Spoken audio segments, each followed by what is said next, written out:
హైదరాబాద్లోని Saifabad mint మ్యూజియాన్ని Telangana governor Shri Shiva Pratap Shukla బుధవారం సందర్శించారు. ఇది చరిత్రకు, ఆర్థిక వ్యవస్థకు సంబంధించిన ఒక అద్భుతమైన మ్యూజియం అని, నాణేల తయారీ చరిత్ర, వాటి విశిష్టతలను గురించి ఆయన ఆసక్తిగా తెలుసుకున్నారు. ఈ మ్యూజియం విద్యార్థులకు, యువతకు దేశ చరిత్రను పరిచయం చేయడంలో ఎంతో సహాయపడుతుందని గవర్నర్ అన్నారు.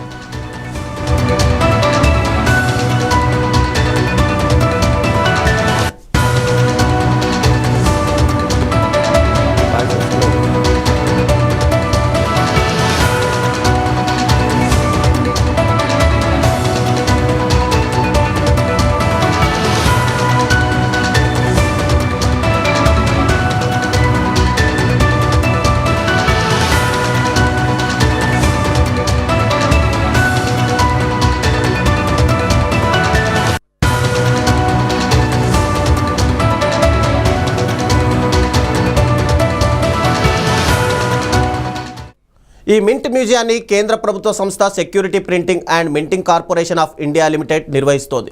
మ్యూజియంలోని నాణేలు, వాటి తయారీ ప్రక్రియ, ఉపయోగించిన పాత పరికరాలను గవర్నర్ పరిశీలించారు. భారత ప్రభుత్వ mint Hyderabad chief general manager doctor Ramakant Dikshit నాణేల చరిత్ర, వాటి తయారీ విధానంపై గవర్నర్కు పూర్తిగా వివరించారు. 100 ఏళ్ల నాణేల చరిత్రను తెలిపే వీడియో ప్రదర్శనను కూడా గవర్నర్ చూశారు. సైఫాబాద్ మింట్ మ్యూజియం పునరుద్ధరణ, నాణేల ప్రదర్శన, ఇతర సంస్థల ప్రాధాన్యత గురించి అధికారులు వివరించారు.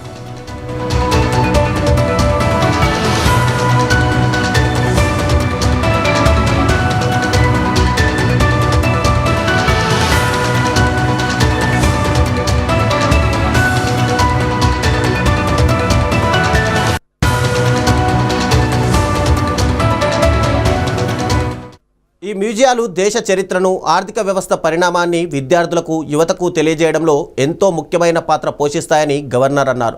సాలార్జంగ్ మ్యూజియంను కూడా ఆధునీకరించాలని గవర్నర్ సూచించారు. మ్యూజియం ఆధునీకరణకు ప్రభుత్వ రంగ సంస్థలు సహకరించాలని ఈ మ్యూజియం ప్లాటినం జూబ్లీ వేడుకల సన్నాహక సమావేశంలో ఆయన కోరారు.